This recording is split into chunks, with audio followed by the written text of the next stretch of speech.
আটতলা থেকে দেখলাম মর্গান স্কুলকে, আর আটতলায় কেন গেলাম সেটা দেখতে হলে ভিডিওটা শেষ পর্যন্ত দেখতে হবে। সো হঠাৎ আমাদের রিপন ভাই বলল যে চলেন আমরা মর্গান স্কুলের আটতলায় চলে যাই। তাকে জিজ্ঞেস করলাম কেন যাবেন, তখন সে বলল আরে মিয়া চলেন। পরে ভাই গিয়ে দেখি সেখানে পুরা সে একটা খামার তৈরি করেছে, এখানে অনেকগুলা কাঠবাদাম দেখতে পাইতাছি। শুধু যে কাঠবাদাম এখানে আছে এমনটা কিন্তু নয়, সে এখানে পুরো কৃষি খামার গড়ে তুলছে। এখানে আমরা দেখতে পেলাম যে একটা আম, আর এই আমটা দেখে অবাক হলাম, কারণ এতটুকু ছোট একটা গাছে এত বড় একটা আম কিভাবে হলো, এটা খুবই ভাবার বিষয়।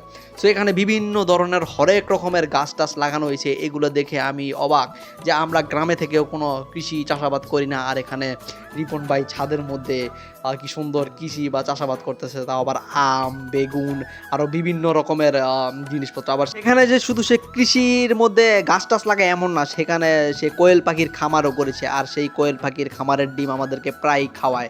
আর যেহেতু ছাদে অনেক রৌদ্র, তাই আমাদের জন্য কোল্ড ড্রিঙ্কস নিয়ে এসেছে আমাদের জোসনা আপা, বলতেছে কোল্ড ড্রিঙ্কস খেয়ে খেয়ে তোমরা বেগুন আর ফসল দেখো। সো বেগুনগুলো আসলে অনেক বড়ই ছিল। আর এই ফাঁকে আমাদের সকলের প্রিয় শিরিন আপা দেখি চাঁদে উঠে গেছে, সরি চাঁদে না, এখানে আরেকটা জিনিস ছিল সিঁড়ি দিয়ে ওঠার, আর সেটা কেন আমি জানি না, সেখানে উঠে গেছে। আর এখানে রিপন ভাই সেই বেগুন কাটতেছিল আর দেখাচ্ছিল আমাদের যে দেখেন আমার গাছের বেগুন কত বড় হয়ে গেছে, লাগবে লাগবে। আমি বললাম না ভাই, এভাবে লাগবে লাগবে না বলে নিচে গিয়ে দোকানের সামনে বলেন, তাহলে মানুষ কিনবে। তো সবাই বেগুন কাটতেছিল একে এক করে, আর দেখাচ্ছিল যে দেখেন কত সুন্দর বেগুন। আর এগুলা দেখার পর আমাদের জোসনা আপা বললো আমিও একটা বেগুন কাটবো, সেই বেগুন কাটলো, আর তার বেগুনটা অনেক সুন্দর ছিল। সো এগুলো শেষ করে যেহেতু আমরা অনেকগুলা কাঠবাদাম দেখতে পাচ্ছিলাম, এগুলো খাওয়ার জন্য বসে পড়লাম আর খাওয়া দাওয়া শুরু করে দিলাম।